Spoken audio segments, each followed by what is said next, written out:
के अमीर लोगों के बंगलोज दिखते हैं और दूसरी तरफ निठारी के अंदर गरीब लोगों की बस्ती।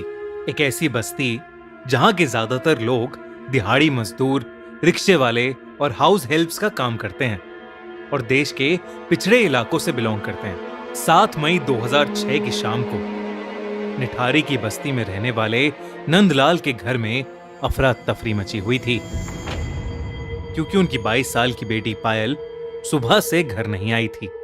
उसने अपने पिता से कहा था कि वो सेक्टर 31 की कोठी नंबर D5 में नौकरी के लिए जा रही है, पर जब से वो वहां गई थी उसका फोन स्विच्ड ऑफ जा रहा था।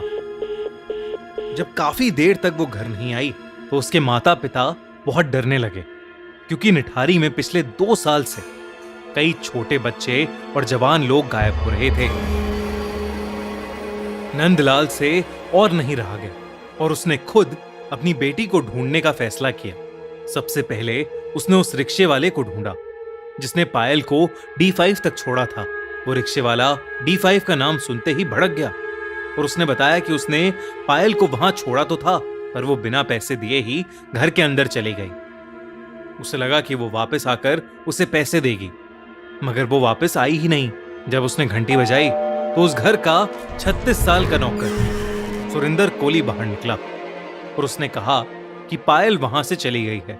जब रिक्शे वाले ने उसकी बात को झूठ कहा तो कोली ने एक ईंट उठाकर उसकी तरफ फेंकी और उसे वहां से भगा दिया।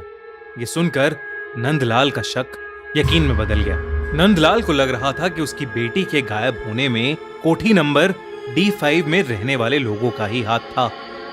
बिना देरी किए नंदलाल लोकल पुलिस स्टेशन चला गया, पर पुलिस वालों ने उसकी बात को टाल दिया, क्योंकि 2004 से निठारी में ऐसे कई केसेस उनके पास रोज आ रहे थे। नंदलाल बहुत रिक्वेस्ट करने लगा, पर पुलिस ने उसको वहां से यह कहकर भगा दिया कि पायल किसी लड़के के साथ भाग गई होगी। अगले दिन नंदलाल खुद D5 गया। घर के अंदर से घर का मालिक 52 इयर्स यानी 52 साल का मनिंदर सिंह पंडेर बाहर आया, जिसने पायल को पहचानने से ही मना कर दिया।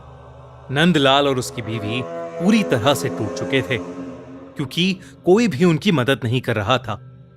वो दोनों पूरी रात बस रोते रहे और फिर नंदलाल ने डिसाइड किया कि चाहे कुछ भी हो जाए वो अपनी बेटी को ढूंढ कर ही रहेगा।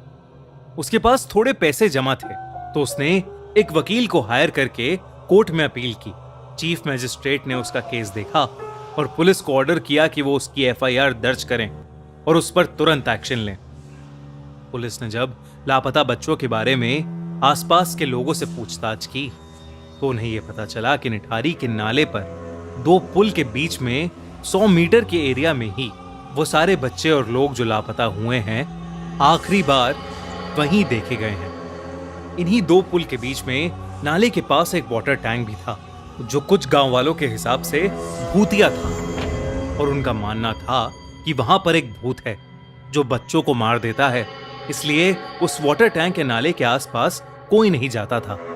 पुलिस ने उस 100 मीटर के स्ट्रेच को ब्लैक होल का नाम दे दिया और वो उसकी पेट्रोलिंग करने लगे, लेकिन उनकी पेट्रोलिंग के बावजूद भी वहां से बच्चे गायब होते रहे।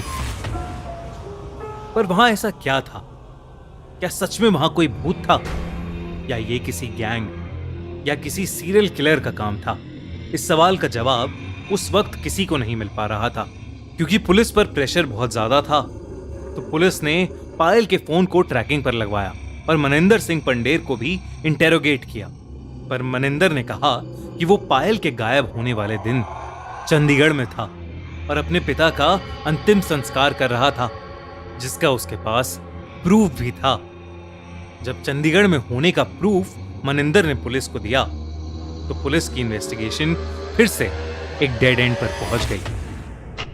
कई महीने बीत गए और नंदलाल और उसकी बीवी अपनी बेटी की याद में तड़पते रहे और निठारी से और भी बच्चे गायब होते रहे।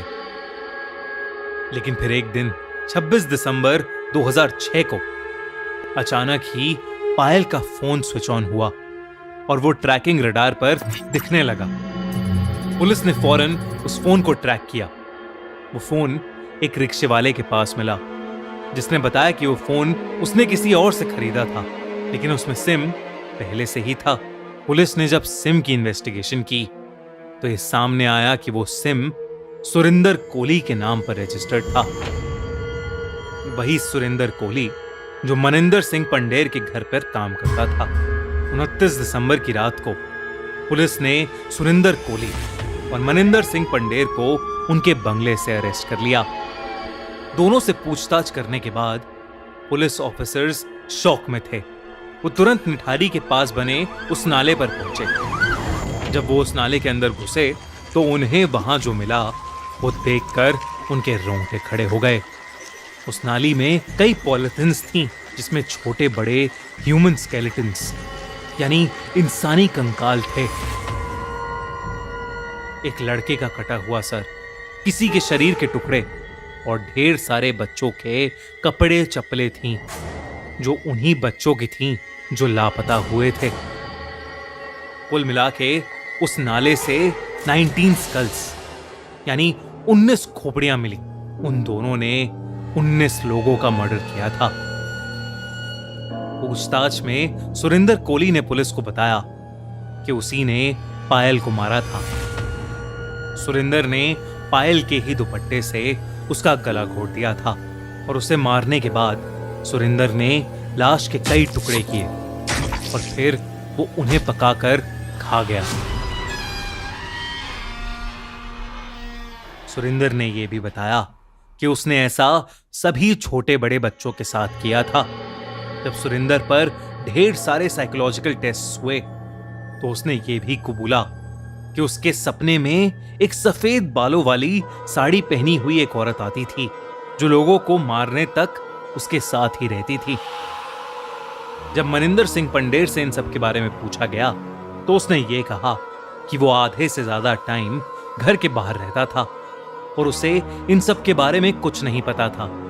पर सुरिंदर का एक कहना था कि वो पंडेर के कहने पर ही बच्चों और लड़कियों को टॉफी और नौकरी का लालच देकर घर के अंदर लाता था, जिसके बाद पंडेर उनका फायदा उठाता था और सुरिंदर उनको मारकर उनकी डेड बॉडी को टुकड़ों में काटकर उन्हें पका के खाता था। यह केस इतना भयानक था कि फौरन सीबीआई को ट्रांसफर किया गया। जब सीबीआई ने इन्वेस्टिगेट किया तो उन्हें और भी कई बातें पता चलीं। दोनों पर कई सारे केसेस चले और कई सालों तक चले, जिनके बाद उन दोनों को डेथ पेनल्टी यानी मौत की सजा सुनाई गई। पंडेर के परिवार वालों का अब भी यह कहना है कि वो इनोसेंट है, पर निठारी का कोई भी इंसान ये मानने को तैयार नहीं है कि एक इंसान के घर में इतना कुछ हो गया और उसे इस चीज का कोई अंदाजा भी नहीं था। आज तक निठारी में इस क्राइम का खौफ फैला हुआ है, मगर एक चीज अभी भी क्लियर नहीं हो पाई, इस क्राइम का मोटिव।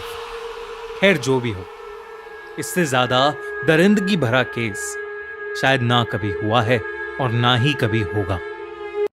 तंदूर कांड। एक क्रिमिनल के दिमाग की लिमिट्स कोई नहीं जानता।